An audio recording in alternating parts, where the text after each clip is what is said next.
La parole est à Monsieur Paul Molac, Liberté, Indépendants, Outre-mer et Territoires, pour une durée de 5 minutes.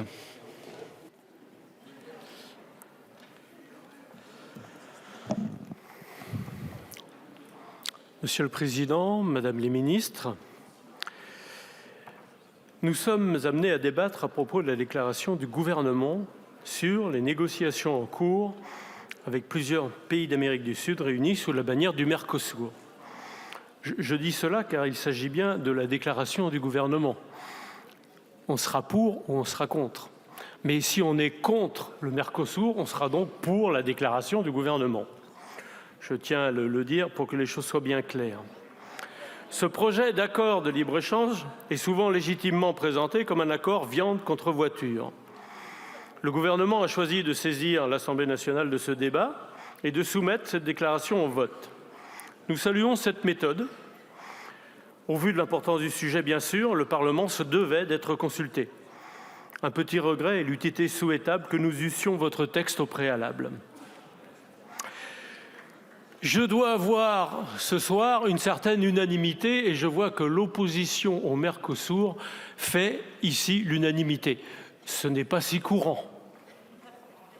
Nous sommes tous opposés à l'accord du Mercosur. C'est que nous en saisissons évidemment les conséquences potentiellement graves pour notre pays. Nous abordons ici le sujet de la souveraineté agricole, de notre alimentation.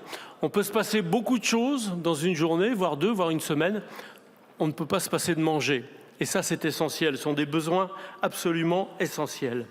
De santé publique, bien sûr, parce que derrière, notre alimentation est notre premier médecin. Et avec des produits phytosanitaires que certains dénoncent, parfois à juste titre. Et puis, bien sûr, des questions de respect de l'environnement.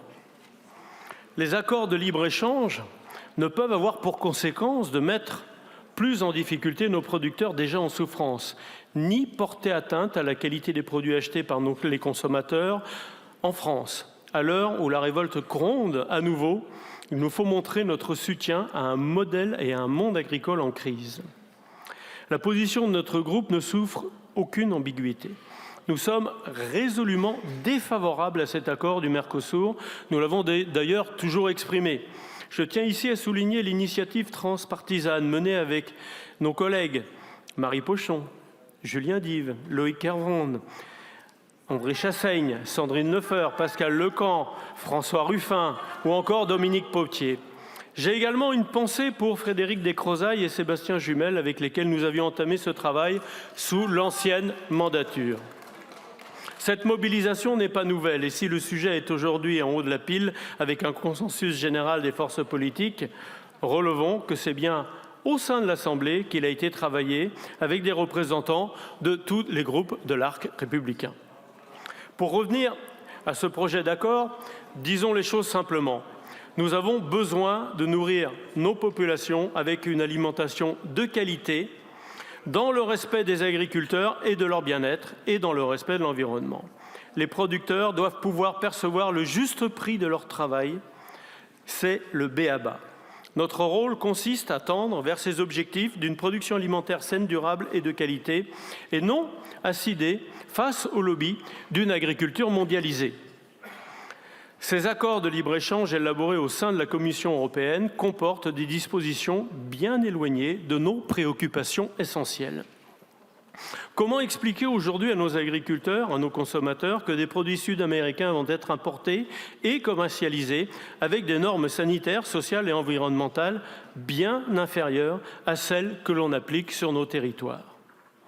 Comment légitimer une nouvelle hausse des importations à l'heure où notre souveraineté alimentaire ne cesse de décliner ?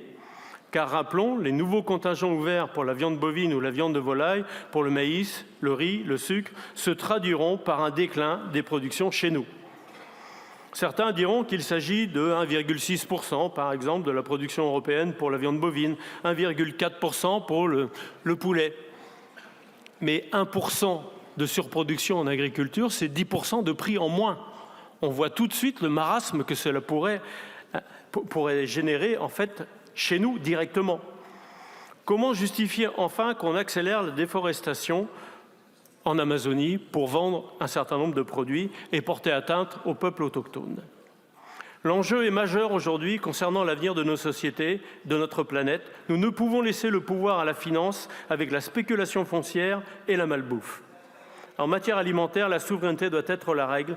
C'est tout simplement une question de bon sens. L'enjeu aujourd'hui est double. Il nous faut nous opposer à cet accord, protéger nos agriculteurs, en nous opposant à la scission de cet accord. Un certain nombre de vous en ont déjà parlé, mais ça me paraît essentiel. La partie commerciale ne saurait se contenter d'un vote à la majorité qualifiée des membres de l'Union européenne. Dans un second temps, nous devons aussi créer les conditions d'une concurrence équitable et généraliser les clauses miroirs qui sont pour le moment absentes de l'accord. Je me permets également de profiter de ce débat pour rappeler notre souhait que la procédure du CETA avec le Canada puisse être valablement examinée au sein de notre Assemblée. Ce n'a pas encore été le cas. En conclusion, notre groupe votera évidemment en faveur de cette déclaration. Je vous remercie. Je vous remercie.